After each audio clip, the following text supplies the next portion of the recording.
हर हर महादेव। आप सभी को सावन मास की हार्दिक बधाई। सावन एक ऐसा महीना जो भगवान शिव की पूजा व आराधना के लिए समर्पित है। शिव भक्त पूरे सावन व्रत रखते हैं, खास तौर पर सोमवार के दिन। कहते हैं इस दिन शिवलिंग को जल चढ़ाने से सारी मनोकामनाएं पूरी होती है।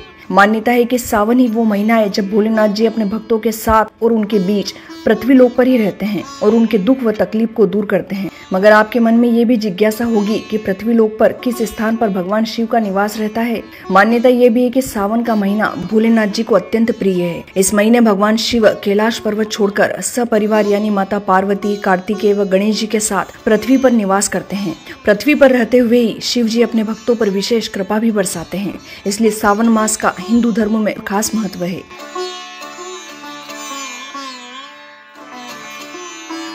तो चलिए जानते हैं कैलाश पर्वत छोड़कर इस भूलोक पर आकर शिव जी आखिर कहाँ रहते हैं।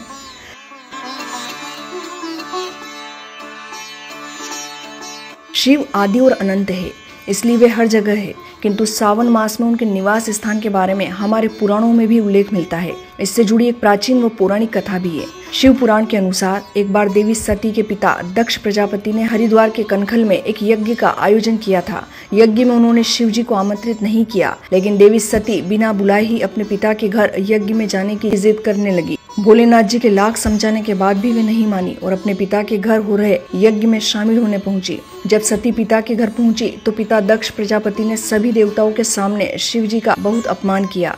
ये अपमान इतना बड़ा और असहनीय था जिसे देवी सती सहन नहीं कर सकी और उसी क्षण यज्ञ की अग्नि में कूद गई और अपने प्राणों की आहुति दे दी। जब शिव जी को इस बात का पता चला तो वे क्रोधित हो उठे। उनके क्रोध की अग्नि इतनी प्रचंड थी जिससे पूरी सृष्टि हिल गई।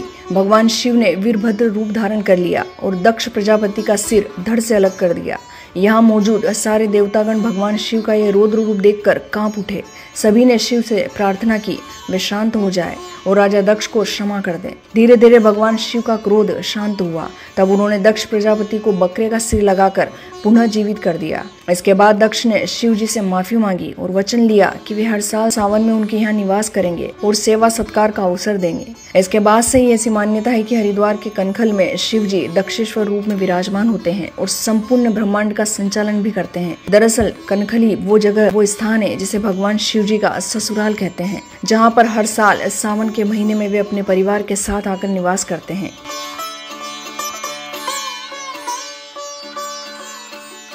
कनखल हरिद्वार के पास स्थित एक प्राचीन और धार्मिक महत्व का स्थान है, जिसे हरिद्वार के पंच तीर्थों में से एक माना जाता है। यह स्थान मूल रूप से दक्षेश्वर महादेव मंदिर के लिए जाना जाता है, क्योंकि भोलेनाथ जी यहाँ इसी रूप में विराजमान होते हैं। इसके अलावा कनखल सती कुंड और गुरुकुल कांगड़ी विश्वविद्यालय के लिए भी प्रसिद्ध है।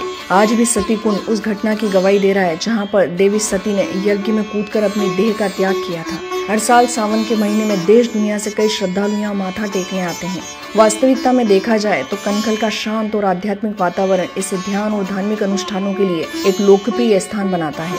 खास बात यह कि कनखल का उल्लेख महाभारत और पुराणों में भी मिलता है, जो इसके बेहद प्राचीन होने का संकेत देता है।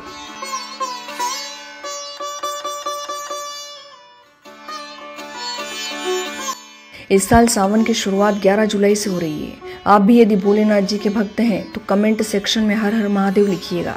पुनः आप सभी को सावन मास की हार्दिक बधाई व शुभकामनाएं।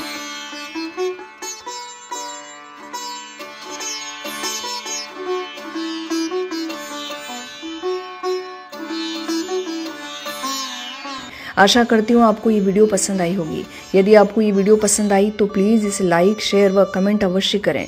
साथ ही सब्सक्राइब करना ना भूलें। जय श्री महाकाल।